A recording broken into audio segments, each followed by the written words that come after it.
নমস্কার, রাধে রাধে সবাইকে। আমি পৌশালী। পৌষ সানশাইনের আবারও নতুন একটা ব্লগে আপনাদের সবাইকে জানাই অনেক স্বাগত। আশা করি আপনারা যে যেখান থেকেই আমার ভিডিওটি দেখছেন সবাই খুব ভালো আছেন আর সুস্থ আছেন। প্রায় 25 দিনের কাছাকাছি স্কিন কেয়ার হয়নি বললেই চলে। শুধুমাত্র মাঝে মধ্যে প্রয়োজন পড়লে একটুখানি ময়েশ্চারাইজার লাগাতাম আর কি। তাও আবার বাড়ি থেকে একটু অ্যালোভেরা জেল নিয়ে গিয়েছিলাম, সেটাই একটু লাগাতাম। তো সেখানে এতটা বেশি প্রয়োজনও পড়তো না। আর সত্যি কথা বলতে কি, মেয়েকে নিয়ে যখন ট্রিটমেন্টে যাই না, তখন আর নিজের দিকে তাকাতে একদমই ইচ্ছে করে না। কোনো রকম মনে হয় কাজটা সেরে বাচ্চাটাকে সুস্থ স্বাভাবিকভাবে বাড়ি ফিরিয়ে আনতে পারলেই যেন মনে একটা শান্তি। তো যাই হোক, বাড়ি ফিরে আজকে একটু প্রপারভাবে স্কিন কেয়ার করলাম। মানে ওই যে টোনার লাগাই, তারপরে ময়েশ্চারাইজার লাগাই, তারপরে একটু সানস্ক্রিন লাগালাম। তারপরে একদম রেডি হয়ে গিয়েছি আজকের দিনের জন্য। আজকে টুকিটাকি কয়েকটা কাজ রেখেছি, তবে সব কাজ আর ক্যামেরাবন্দি করলাম না। কিছু কিছু জিনিস আমি অফ ক্যামেরা সেরে নিয়েছিলাম, আর কিছু জিনিস আপনাদের সাথে শেয়ার করেছি। আজকে সকালবেলা ওর বাবা স্নান করাচ্ছে আর কি মেয়েকে। তো সেই কারণে হাতের কাছে সমস্ত কিছু রেডি করে রেখে গেলাম আর কি, যাতে ওদের অসুবিধে না হয়। আর এখন তো ঠান্ডা পড়েছে, বাচ্চাদেরকে কিন্তু স্নানে নিয়ে গেলে আগে হাতের কাছে জিনিসপত্র রেডি করে তারপরেই ওদেরকে স্নানে নিয়ে যাওয়াটা উচিত। তা না হলে কিন্তু এইটুকু সময়ের মধ্যে ওদের ঠান্ডাও লেগে যেতে পারে। তো এখানটায় আমি রান্নাবান্নার সাথে চলে এসেছি। আজকে সেরকম বিশেষ কিছু রান্না করছি না, খুবই সাধারণ একটা রান্না করছি আজকে। প্রেসার কুকারের মধ্যেই আলু সেদ্ধ আর ডাল সেদ্ধ করে নিয়েছিলাম, তার সাথে ভাত, সব কিছুই একসাথে করে নিয়েছি আর কি। মানে আমার কাছে যে ডাল সেদ্ধ করার জিনিসটা থাকে না, তার মধ্যে আজকে অনেকদিন পরে ডাল সেদ্ধ করলাম। তো ওখানটায় ডালটাকে আমি সাঁতলাতে দিয়ে একটুখানি ছোলা সেদ্ধ খেয়ে নিচ্ছি। সকালবেলা উঠেই আমি ফ্রেশ হওয়ার আগেই না, মানে স্নান ধান করে আগে ছোলা সেদ্ধটা বানিয়ে নিয়েছিলাম। তো ওদেরকে খেতে দিয়ে তারপরে আমি ফ্রেশ হয়ে আবার দুপুরে রান্না করতে এসেছি। মানে রান্নাবান্না করে দিয়ে আর একটুখানি বাজারে বেরোনোরও কথা চলছে। ঠাকুরের জন্য কয়েকটা টুকটাক জিনিসপত্র বানাতে দিতে যাব করে না, অনেক দিন ধরে যাওয়া হচ্ছে না। তো আজকে ভাবলাম ওই জিনিসগুলো করে এসে, আর একটা ইম্পর্টেন্ট কাজ আছে সেটা করে এসে তারপরে ঘরের কাজে হাত দেবো। হঠাৎ করেই প্ল্যানটা হয়, কারণ বাইরে যাওয়ার কথা বললে না, এখন শীতকালের সময় নিজেরও খুব কষ্ট হয়। গরমকালে বাইরে যাওয়ার কথা বললে যতটা আনন্দ হয়, শীতে কিন্তু ঠিক ততটাই কষ্ট হয়। মনে হয় না বেরোলেই যেন ভালো হয়। তো আজকে একটুখানি বেরোতে হচ্ছে আর কি। তো এই যে এখানটা আলু সেদ্ধটাও একটুখানি এরকমভাবে মেখে নিলাম। আমি সাধারণত আলু সেদ্ধ না হাতে করেই মাখি আর কি। তো আজকে ভাবলাম এমনি করে কড়াইতেই মেখে দেখি। এখন চলে এসেছি প্রায় ১ ঘন্টা মতো পরে, মানে বাইরে থেকে ফিরেছি। আর ফিরেই ভাবলাম না, ঠাকুর ঘরের এই জায়গাটা একটু ক্লিন করে নিই। চারিদিকে ধুলোবালি হয়ে না একদম ময়লা হয়েছিল। তো সব কিছু ২-৩ দিন ধরে সময় নিয়ে অল্প অল্প করে গুছিয়ে নিয়েছি। আজকেও পুরোপুরিভাবে গুছিয়ে উঠতে পারবো না, আজকে এই জায়গাটায় হাত দিচ্ছি।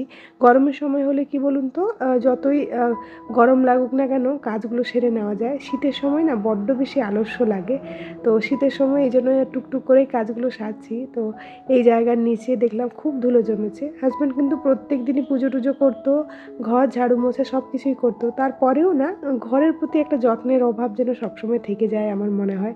আমরা হাউসওয়াইফরা যতটা যত্ন করে নিজের সংসারটাকে সাজিয়ে গুছিয়ে রাখি না, আমার মনে হয় সেরকমভাবে কেউই সংসারটাকে গুছিয়ে রাখতে পারবে না। আমি প্রত্যেকবারে যখন বাইরে যাই, হাজব্যান্ডকে বলে যাই যে তুমি এরকমভাবে এই জায়গাটা গুছিয়ে রাখবে, এরকমভাবে একটুখানি ডাস্টিং করে দেবে।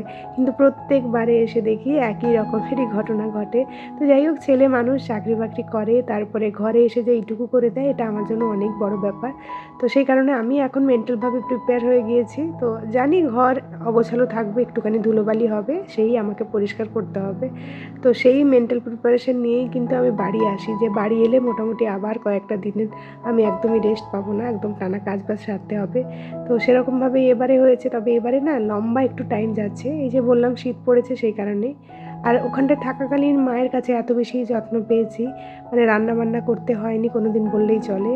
এই কটা দিন মায়ের হাতেই রান্না খেয়েছি। আর কোনো দিন মা এত সুন্দর রান্না করেছে, মাকে আমি সেই কারণে নিরামিষ খেয়ে সবসময় বলি যে তুমি তো মাঝে মধ্যে এরকমভাবে বাড়িতেও নিরামিষ বানাতে পারো, হয়তো নিরামিষের প্রতি সবার ভালোবাসাটা একটুখানি বেড়ে যেতে পারে।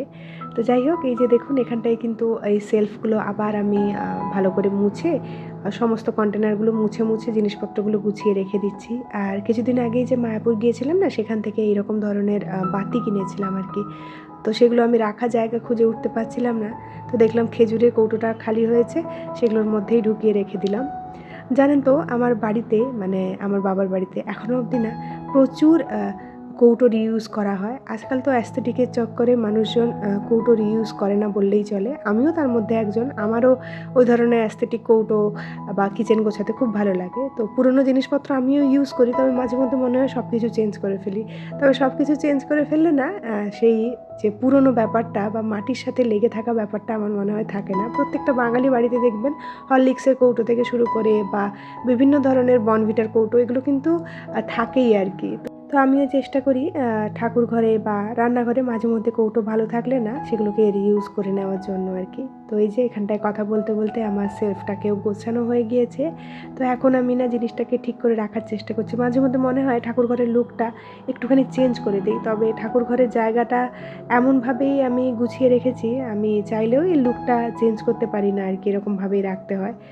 এরকমভাবে রাখলে কী হয় বলুন তো, ওই সেলফটাকে তো জিনিসপত্রগুলো না খুব একটা বেশি ভিজিবল হয় না আর কি, মানে এতটা বেশি ক্লাটার লাগে না দেখতে। তো সেই কারণেই আমি এই দিক করে রাখি, যাতে বেশিরভাগ জিনিসপত্রগুলো ঢাকা হয়ে থাকে আর কি। তো এই যে এখানটায় সেই জায়গাটা গুছিয়ে নিয়ে এখন আমি পিঁড়েটাকে ভালো করে মুছে নিচ্ছি। এই পিঁড়েটা না যখন ধরুন আমি কোনো ধরনের পুজো করছি, ঠাকুরকে নামিয়ে নিচে রাখতে হচ্ছে, মানে ঠাকুরের আসন সাজাতে হচ্ছে, তখন কিন্তু আমি এই পিঁড়েটাকেই ব্যবহার করি। তো এই পিঁড়েটা আমার বহু পুরনো পিঁড়ে, মানে বিয়ের সময় কিনেছিলাম বলতে পারেন। বিয়ের পরে পরে যখন আমি প্রথম পুজো করা শুরু করি, বিয়ের আগে তো এতটা পুজো করতাম না, তখন কিন্তু বাড়িতে প্রথম লক্ষ্মী গণেশের পুজো করেছিলাম আর কি। তো সেই সময় না আমি এই পিঁড়েটাকে কিনেছিলাম, তো সেটা এখনো অবধি আমার কাছে রয়েছে, খুব যত্ন সহকারে রেখেছি। আর এই তো বলতে বলতে আমার ঠাকুরের জায়গাটা গোছানো হয়ে গিয়েছে। নতুন বছরের শুরুতে ভাবছি সিংহাসনটা ভালো করে সাজিয়ে নেব। আর তারপরে দুপুরবেলার দিক করে শ্বশুর শাশুড়ি আর ভাগনা আমার কাছে এসেছিলেন, এত জিনিসপত্র এনেছিলেন, আমি ওনাদের জন্য সামান্য কিছু আয়োজন করেছিলাম। আর এর সাথে কিন্তু ভিডিওটা এখানেই শেষ করছি। খুব শিগগিরই দেখা হচ্ছে নেক্সট আরেকটি ব্লগে। ততক্ষণের জন্য সবাই খুব ভালো থাকবেন, সবাইকে খুব ভালো রাখবেন আর নিজের যত্ন রাখবেন। আর হ্যাঁ, এটা হলো শাশুড়ির হাতে বানানো বাড়ির ঘি।